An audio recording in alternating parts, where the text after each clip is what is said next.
ভারতীয় জাতীয় কংগ্রেস থেকে কম বেশি সকল কম্পিটিটিভ পরীক্ষায় দু একটা প্রশ্ন এসেই থাকে। এই প্রশ্নগুলোর মধ্যে সবচেয়ে মজার ব্যাপার হলো যে এই প্রশ্নগুলো কিন্তু খুবই রিপিটেটিভ নেচারের। প্রথম প্রশ্ন, ভারতীয় জাতীয় কংগ্রেস কবে প্রতিষ্ঠিত হয়? ডাব্লিউবিসিএস প্রিলিমস 2020-তে এই প্রশ্নটা এসেছিল। এর সঠিক উত্তর কি হবে বলো? যদি অপশন বি করে থাকো একদম সঠিক। 1885। কোথায় অনুষ্ঠিত হয়? বম্বেতে গোকুলদাস তেজপাল সংস্কৃত কলেজে এটা অনুষ্ঠিত হয়। প্রতিষ্ঠাতা কে ছিলেন? প্রতিষ্ঠাতা ছিলেন ও হিউম, অ্যালান অক্টাভিয়ান হিউম। আর এর প্রথম প্রেসিডেন্ট কে ছিলেন? ডব্লিউসি ব্যানার্জি। এই সবকটা প্রশ্ন থেকে কতগুলো প্রশ্ন তৈরি হয় তোমরা কিন্তু এই ভিডিওটার মধ্যেই দেখতে পাবে। তাহলে চলো আমরা দ্বিতীয় প্রশ্নটা দেখে নিই কি আছে। কংগ্রেসের প্রথম অধিবেশন কোথায় অনুষ্ঠিত হয়? দেখো, প্রথম অধিবেশন এবার জিজ্ঞাসা করা হয়ে গেল। এটা পিএসসি ক্লার্কশিপ 2019 এসেছিল। সঠিক উত্তর বোম্বে হয়ে যাবে অবশ্যই। সালটা কত ছিল? 1885। আবার বলছি, কোথায় অনুষ্ঠিত হয়েছিল? গোকুলদাস তেজপাল সংস্কৃত কলেজে। প্রেসিডেন্ট ছিলেন কে? ডব্লিউসি ব্যানার্জি, উমেশ চন্দ্র ব্যানার্জি। আরেকটা কি ছিল? প্রতিষ্ঠাতা কে ছিলেন? প্রতিষ্ঠাতা ছিলেন ও হিউম, অ্যালান অক্টাভিয়ান হিউম। সব কটা তথ্য মাথায় রাখতে হবে। এর থেকে অনেকগুলো প্রশ্নের উত্তর কিন্তু আমরা খুঁজে পেয়ে যাব। তৃতীয় প্রশ্ন, কংগ্রেসের প্রথম সভাপতি কে ছিলেন? তাহলে তোমরা এবার বলো। ডাব্লিউবিপি কনস্টেবল 2019 এসেছিল এটা। Option B WC Banerjee, Umesh Chandra Banerjee. চলে আসছি 4 নম্বর প্রশ্নে। কংগ্রেসের দ্বিতীয় অধিবেশন কোথায় অনুষ্ঠিত হয়? একটু অন্যরকম প্রশ্ন হয়ে গেল। ডাব্লিউবিসিএস প্রিলিমস 2018-তে এসেছিল এটা। তা দ্বিতীয় অধিবেশন কোথায় হয়েছিল? সেটা কলকাতাতে। প্রথমটা আমরা দেখলাম বোম্বাই। তৃতীয়টা কোথায় ছিল? সেটা হচ্ছে মাদ্রাস, 1887।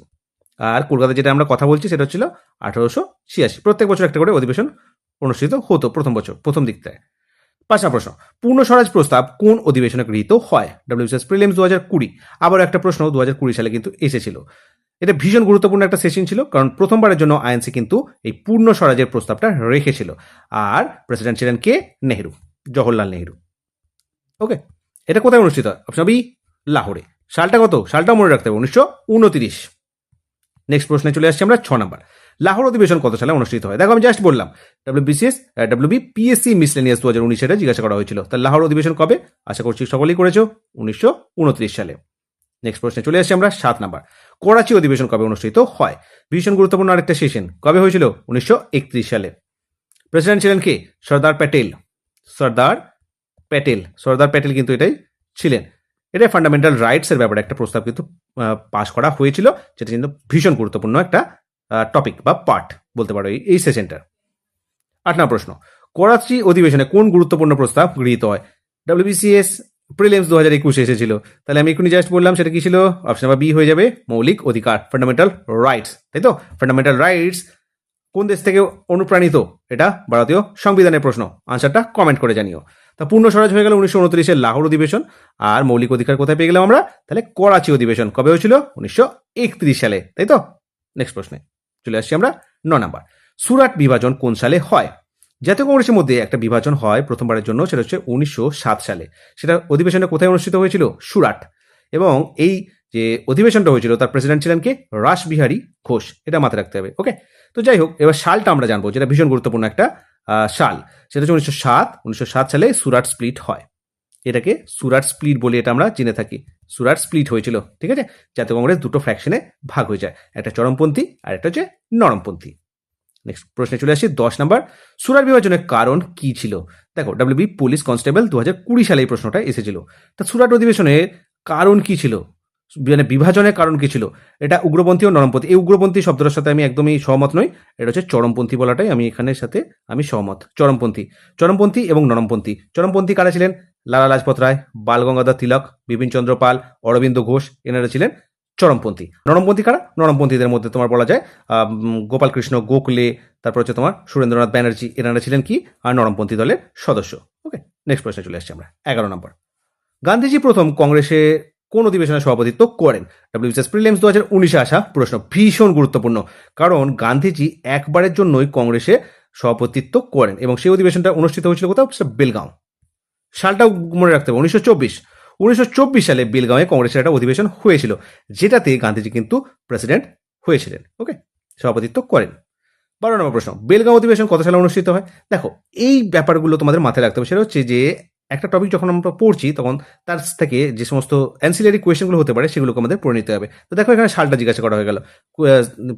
পরীক্ষাটা দেখো, ডাব্লিউবিপিএসসি ক্লার্কশিপ 2020। তাহলে 1924 হবে সঠিক উত্তর। চলে আসি নেক্সট প্রশ্নে। 13 নম্বর প্রশ্ন, কলকাতা অধিবেশন 1906 এর সভাপতি কে ছিলেন? ডব্লিউবিসিএস প্রিলিমস 2018 আরও একটা প্রশ্ন। অপশন এই সঠিক উত্তর দাদাভাই নাওরছি, যাকে আমরা grand old man of India বলে জানি। গ্র্যান্ড ওল্ড ম্যান, তাই তো, grand old man of India. Next প্রশ্নে চলে আসছি আমরা। 14 নম্বর প্রশ্ন, স্বরাজ শব্দটি প্রথম কোন অধিবেশনে ব্যবহৃত হয়? ডব্লিউবিপিএসসি মিসেলিনিয়াস 2018-তে এসেছিল এই প্রশ্নটা। তাহলে এটা হয়েছিল কিন্তু ভীষণ গুরুত্বপূর্ণ। অপশন এই কলকাতা অধিবেশন 1906। আমরা দেখলাম প্রেসিডেন্ট কে ছিলেন? দাদাভাই নাওরজি, তাই তো। নেক্সট প্রশ্ন, লখনৌ চুক্তি কোন সালে হয়? ডব্লিউবিসিএস প্রিলিমস 2021 সালে এটা এসেছিল, লখনৌ চুক্তি। তো কংগ্রেস, আমরা তো একটু আগে দেখলাম যে 1907 সালে সুরাটে কংগ্রেসের দুটো ভাগে বিভাজন হয়ে গেল, একটা চরমপন্থী একটা নরমপন্থী। আবার এই লখনৌ চুক্তি যেটা হয়, সেই লখনৌ চুক্তিটা 1916 সালে সংগঠিত হয়। কাদের মধ্যে? সেটা হচ্ছে কংগ্রেস, আইএনসি, আর একটা হচ্ছে মুসলিম লীগ। এদের মধ্যে কিন্তু এই লখনৌ চুক্তিটা স্বাক্ষরিত হয়েছিল। এটা হয় অপশন নাম্বার বি 1916 সালে। আর আরেকটা জিনিস মনে রাখতে হবে, এই যে সেশনটা হয়েছিল লখনৌ চুক্তি 1916 খ্রিস্টাব্দে, সেটায় প্রেসিডেন্ট কে ছিলেন? তা ছিল অম্বিকাচরণ মজুমদার। অম্বিকাচরণ মজুমদার, এই নামটাও মনে রাখতে হবে। নেক্সট প্রশ্ন, 16 লখনৌ চুক্তি কাদের মধ্যে হয়েছিল? তোমরা জাস্ট দেখলাম যে লখনৌ চুক্তি কাদের মধ্যে হয়েছিল? কংগ্রেস এবং মুসলিম লীগ। অপশন নাম্বার এ সঠিক উত্তর। সালটা কত ছিল? 1916। আর প্রেসিডেন্ট কে ছিলেন? অম্বিকাচরণ মজুমদার, তাই তো। 17 নম্বর প্রশ্ন, কংগ্রেসের প্রথম মুসলিম সভাপতি কে? আর একটা গুরুত্বপূর্ণ টপিক এবং গুরুত্বপূর্ণ একটা কোয়েশ্চেনও বলতে পারো তোমরা। ডব্লিউবিসিএস প্রিলিমস 2020-তে এটা এসেও ছিল। সঠিক উত্তর option number E Badruddin Tyabji. আমরা একটু আগে আলোচনা করছিলাম যে 1887 সালে কংগ্রেসের অধিবেশন যেটা হয়েছিল সেটা মাদ্রাজে হয়েছিল, তাই তো, মাদ্রাজে হয়েছিল। তো এই মাদ্রাজ সেশনটাতে যিনি প্রথম মুসলিম সভাপতি হিসেবে বদরুদ্দিন তৈয়বজি কিন্তু এর সভাপতিত্ব করেন। সঠিক উত্তর অপশন ই বদরুদ্দিন তৈয়বজি। 18 নম্বর প্রশ্ন, কংগ্রেসের প্রথম মহিলা সভাপতিকে? ভীষণ ভীষণ গুরুত্বপূর্ণ। ডব্লিউবিপিএসসি ক্লার্কশিপ 2022 এই প্রশ্নটা এসেছিল। সঠিক উত্তর কি হবে? Annie Besant. প্রথম মহিলা সভাপতি বললে অ্যানি বেসান্ত। 1917 কোথায় হয়েছিল? ক্যালকাটা। কলকাতা অধিবেশনে কিন্তু এই অ্যানি বেসান্ত প্রথমবারের জন্য প্রথম মহিলা সভাপতি হিসেবে সভাপতিত্ব করেন। নেক্সট প্রশ্নে চলে আসবো আমরা। না, এই প্রশ্নটা চলে এলো যেটা আমি বলতে যাচ্ছিলাম। 19 নম্বর প্রশ্ন, কংগ্রেসের প্রথম ভারতীয় মহিলা সভাপতি কে? ডব্লিউবিসিএস প্রিলিমস 2019-এ এই প্রশ্নটা এসেছিল। যদি আপনারা বি করে থাকো, সরোজিনী নাইডু একদম সঠিক। 1925 সালে কানপুরে একটা অধিবেশন হয়, কানপুর। এই কানপুর অধিবেশনে সভাপতিত্ব করেন কে? সরোজিনী নাইডু, প্রথম ভারতীয় মহিলা হিসাবে। 20 নম্বর প্রশ্ন, কংগ্রেসের ফৈজপুর অধিবেশন কবে অনুষ্ঠিত হয়? ডব্লিউবিসিএস প্রিলিমস 2022-এ আসা প্রশ্ন। ফৈজপুর অধিবেশন আরও একটা গুরুত্বপূর্ণ অধিবেশন। সঠিক উত্তর বি 1936 এবং এটাতে প্রেসিডেন্ট কে ছিলেন? নেহেরু, জওহরলাল নেহেরু। নেক্সট প্রশ্ন, ফৈজপুর অধিবেশন কেন গুরুত্বপূর্ণ? ডব্লিউবিপিএসসি মিসেলিনিয়াস 2020-তে এই প্রশ্নটা এসেছিল। তো বলো কেন ফৈজপুর অধিবেশন? কোথায় ফৈজপুর বলো তো? সেটা হচ্ছে মহারাষ্ট্র। অপশন এই প্রথম গ্রামাঞ্চলে অনুষ্ঠিত এটা একটা সভা ছিল, ঠিক আছে, মহারাষ্ট্রতে ছিল এই ফৈজপুর। ওকে, আর এই ফৈজপুর অধিবেশনটা কিন্তু গুরুত্বপূর্ণ, তার কারণ হচ্ছে প্রথম গ্রামাঞ্চলে অনুষ্ঠিত অধিবেশন ছিল এই ফৈজপুর অধিবেশন। 22 নম্বর প্রশ্ন, কংগ্রেসের হরিপুরা অধিবেশনের সভাপতি কে ছিলেন? এটা ডব্লিউবিসিএস প্রিলিমস 2021-এ এসেছিল। হরিপুরা এবং ত্রিপুরী দুটো থেকে ছিলেন সুভাষচন্দ্র বসু। তাহলে এই প্রশ্নের সঠিক উত্তর আসবে বি সি সুভাষচন্দ্র বসু। সালটা কত? 1938। সালও কিন্তু মনে রাখতে হবে। ইতিহাসে সবচেয়ে বড় ইম্পর্টেন্ট জায়গা হচ্ছে এই সাল। 23 নম্বর প্রশ্ন, ত্রিপুরী অধিবেশন কবে অনুষ্ঠিত হয়? একটু আগে আমরা আলোচনা করলাম যে ত্রিপুরী অধিবেশনে সভাপতিত্ব করেন কে? সুভাষচন্দ্র বসু। এটা দেখো ডব্লিউবি পুলিশ কনস্টেবল 2020 সালের পরীক্ষাতে এসেছিল। সঠিক উত্তর 1939 সালে ত্রিপুরী অধিবেশন অনুষ্ঠিত হয় এবং এই সভাপতি কে ছিলেন? সেটা হচ্ছে সুভাষচন্দ্র বসু, নেতাজি, তাই তো। আর এই ত্রিপুরী অধিবেশনে কি হয়? সুভাষচন্দ্র বসুর সাথে গান্ধীর যে মতবিরোধ ছিল সেটা এমন চরম পর্যায়ে পৌঁছায় যে সভার মাঝপথে সুভাষচন্দ্র বসু কংগ্রেস ছেড়ে কি করেন? তিনি ফরওয়ার্ড ব্লক বলে পরবর্তীকালে একটি দল গঠন করেন, পৃথক রাজনৈতিক দল গঠন করেন।